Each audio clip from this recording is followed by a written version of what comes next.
క్రీస్తునందు సహోదరి సహోదరులారా, ప్రభువైన యేసుక్రీస్తు నామములో హృదయపూర్వక వందనాలండి. ముందుగా ఇంత మంచి సమయాన్ని ఇచ్చిన తండ్రి అయిన దేవునికి ప్రభువైన క్రీస్తు ద్వారా కృతజ్ఞతాస్తుతులు చెల్లిస్తున్నానండి. అందరూ బాగున్నారండి. వాక్యం చదువుకొని ప్రార్థన చేసుకున్న తర్వాత పాఠంలోనికి వెళదామండి.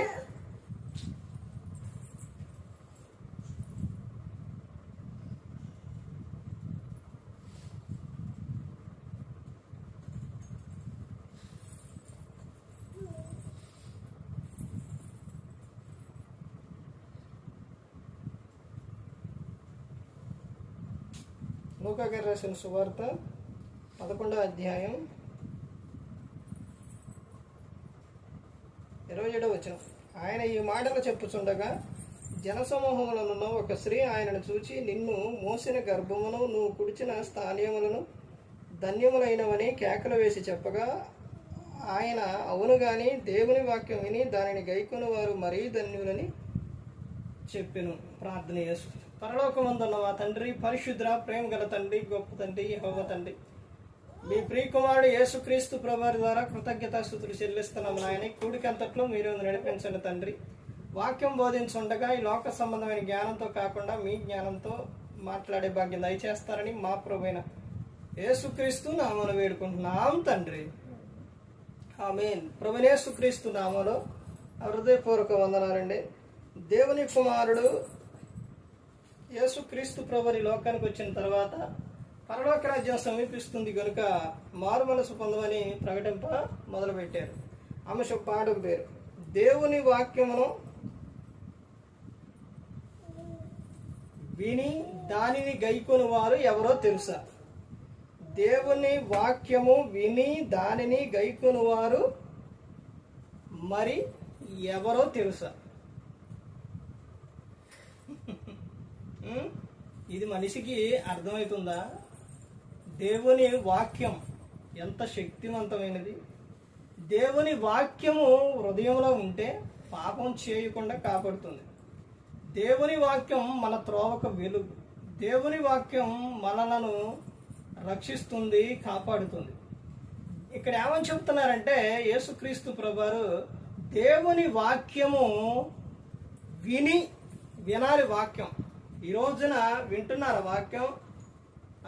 వాక్యం వినేవారు ఏంటంటే చాలా తక్కువ. ఏంటంటే మందిరానికి వెళ్ళేవారు, మీటింగ్స్కి వెళ్ళేవారు, కూడికలకు వెళ్ళేవారు, వీళ్ళు రకరకాల ఆలోచన కలిగి ఉంటారు. ఒక ఆలోచన ఏంటనంటే మందిరానికి వెళ్ళేది ఎందుకనంటే సేవకుని బట్టి వెళ్తారు.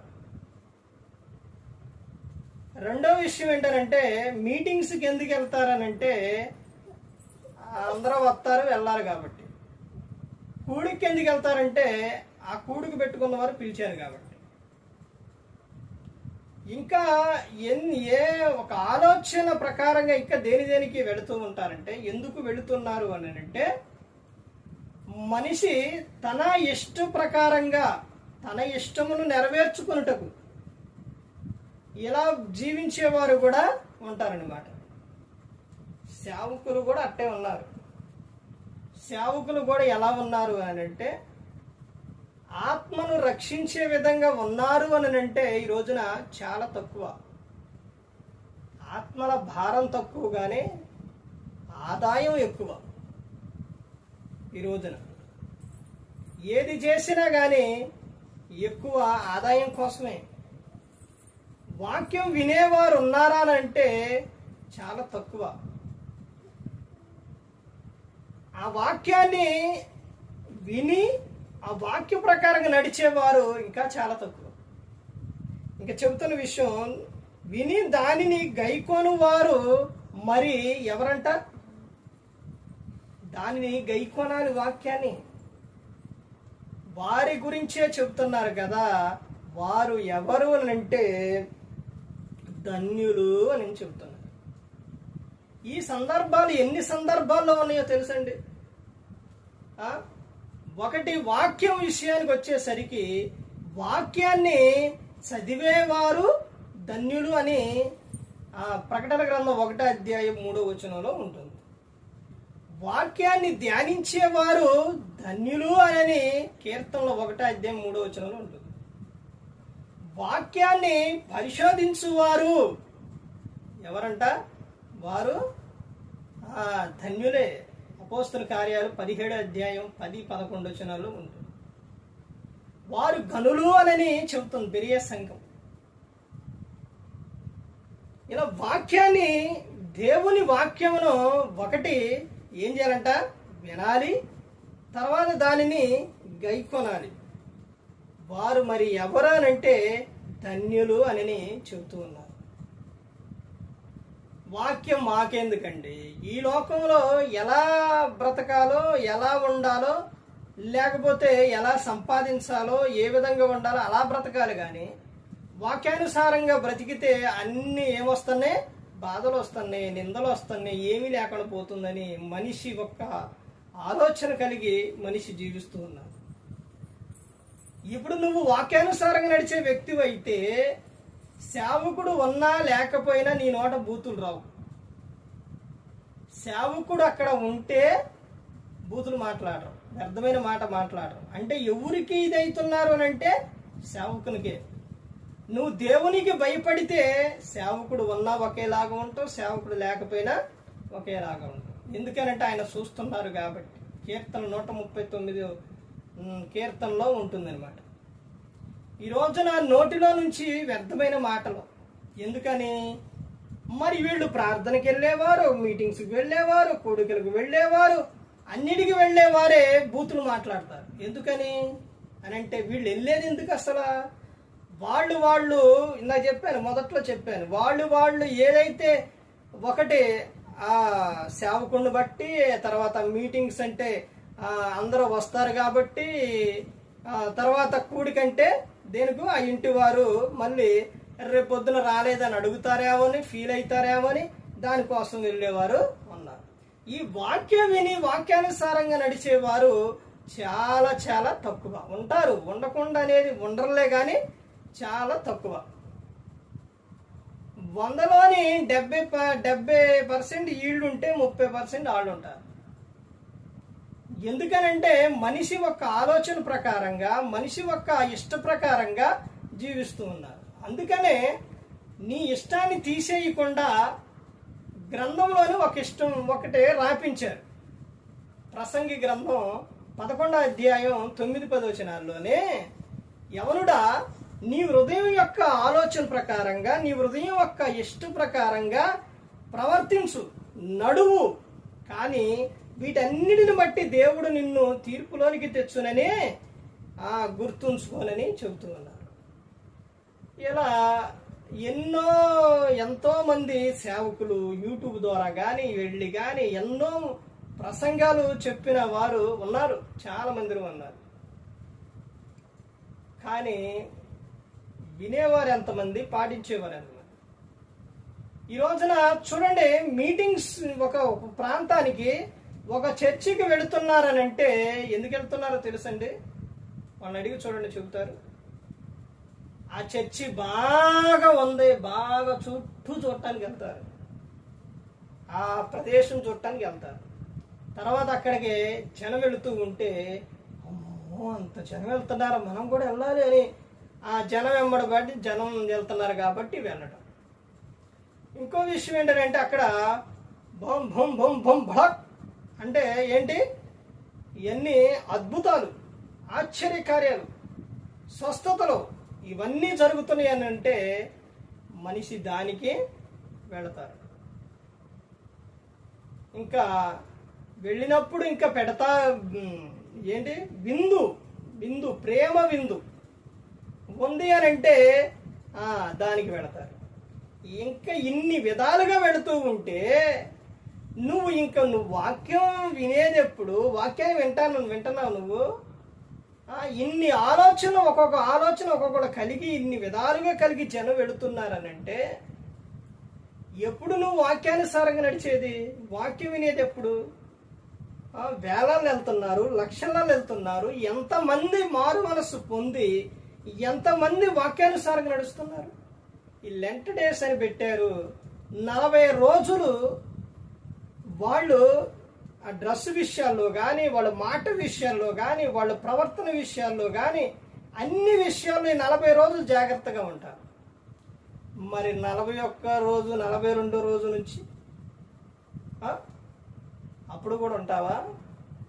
అప్పుడు కూడా నీ డ్రెస్సు కానీ, లేకపోతే నీ హృదయం కానీ, నీ ప్రవర్తన కానీ, నీ మాట కానీ, నీ క్రియ కానీ, ఇవన్నీ అప్పుడు కూడా అలాగే ఉంటాయా? అప్పుడు ఉండవిక. అప్పుడు ఉండవండి. 40 రోజుల పాటే. 40 రోజులు నువ్వు భక్తి చేస్తే, ఆ తర్వాత నువ్వు తప్పు చేస్తే సరిపోతుందా? ఇప్పుడు భక్తి చేసి తర్వాత తప్పు చేస్తే ఏం ప్రయోజనం ఉంది? మొత్తం పోతుంది. ఒక్కసారి ఆలోచించండి, ఏం ప్రయోజనం లేదు. ఈ రోజున లేకపోతే నాకు తగ్గితే అక్కడికి వస్తా, లేకపోతే ఇది చేస్తా, లేకపోతే 40 రోజులు అట్టుంటా ఇవన్నీ చేసి ఇవన్నీ అయిపోయిన తర్వాత నీవు మరలా లోకానికి కనెక్ట్ అయ్యి, లోకానికి వెళ్ళిపోయి లోకాశలతో జీవిస్తే ఏం ప్రయోజనం అండి? నా నామం అన్ని జనుల మధ్య దూషణ పాలు అవుతుంది అని అంటే అది ఎవరి వలన చెప్పారు? మీ వలనే అని చెప్పారు.